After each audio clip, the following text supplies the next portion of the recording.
এই কয়টা গরু চুরি হয়েছে গত 6 মাসে, গরু চুরির থেকে এত টাকার কমিশন মিস্টার সালাউদ্দিনের অমুক অমুক অ্যাকাউন্টে আসছে। এবং রাজনীতিতেও যে আমরা খুব একটা স্বস্তি দেখছি তাও কিন্তু না। আমরা গোপালগঞ্জ থেকে কক্সবাজার, আমরা যদি রাজনীতির বিষয়টা বুঝতে চাই, আমাদের জন্য অশনি সংকেত অপেক্ষা করছে কিনা, আবারও কেন সংঘর্ষের রাজনীতিতে জড়াচ্ছি আমরা?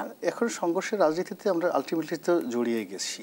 আপনি দেখবেন মারামারির কতগুলো মানে যাকে বলে সূত্র আছে, যেমন কুম্ফু করে, কেরাত করে। এখন দুটো কাউকে একটা ঘুষি দেওয়ার আগে অনেক হু হা ফু ফা কুংকাং অং শব্দগুলো করে না, মানে এ হলো শরীরে এসে শক্তি যোগায়। জোরে একটা ব্লো, একটা ঘুষি মারার আগে হাতে তার এনার্জি আনার জন্য সে ইচ্ছা মতো গালাগালি করে।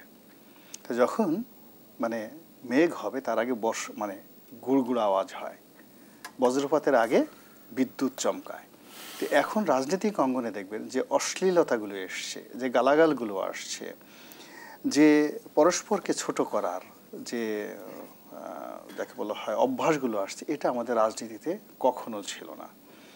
ডক্টর মোহাম্মদ ইউনূস, তারেক রহমান, বেগম খালেদা জিয়া, শহীদ প্রেসিডেন্ট জিয়াউর রহমান, মানে ওনাদের মতো মানুষদেরকে নিয়ে সমাজে কেউ কটূক্তি করবে, বাজে কথা বলবে, এটা আজ থেকে 11 মাসে আমরা কল্পনাই করতে পারতাম না। কিন্তু সেটা এখন হচ্ছে, এবং হচ্ছে মানে কি এত জঘন্যভাবে হচ্ছে যেটা আমাদের বাঙালি সমাজ ধারণ করতে পারছে না। ইট মিনস এই যে তারা শক্তি সঞ্চয় করছে, তারা মারামারি করতে চায়, তারা ঘুষাঘুষি করতে চায়, তারা একে অপরের নাক ফাটিয়ে দিতে চায়, এবং ওটার একটা পূর্ব লক্ষণে হলো এখন তারা মুখ চালাচ্ছে, এবং মুখ চালানোর দ্বিতীয় স্তরে গিয়ে তখন তারা হাত চালায়। এবং এই বিষয়ে কিন্তু এনসিপির নেতা সার্জিস আলম যেমনটি বলেছে, কথার লড়াই হতে পারে, গায়ে হাত দেয়া ফ্যাসিবাদী চরিত্র।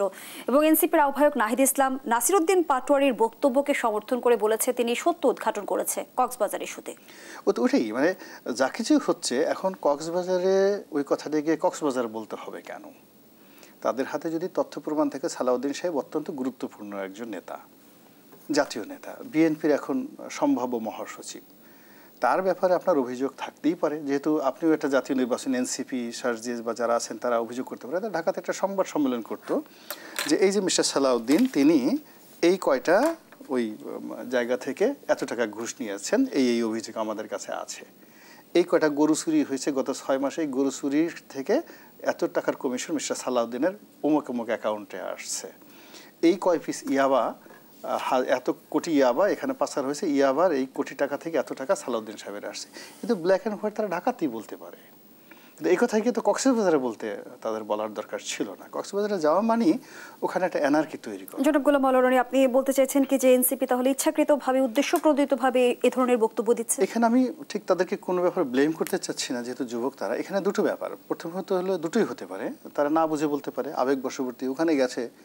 এখন সব তো রাজনৈতিক দলগুলোর একটা প্রতিপক্ষ থাকে, সালাউদ্দিন সাহেবের প্রতিপক্ষ আছে, তারা হয়তো এই কথাগুলো তাদেরকে বলার জন্য প্রলুব্ধ করেছে, বলেছে, বা তারা এটা শুনে দেশপ্রেমে খুব মানে যাকে বলা হয় ইয়াং ছেলে, তাদেরকে বলছে এই দেখেন এই জায়গা সালাউদ্দিন সাহেব দখল করেছেন, এই যে দেখেন যত সমুদ্র সৈকতে হোটেল মোটেল জোনের যত প্লট আছে এই সব প্লট সালাউদ্দিন সাহেবের।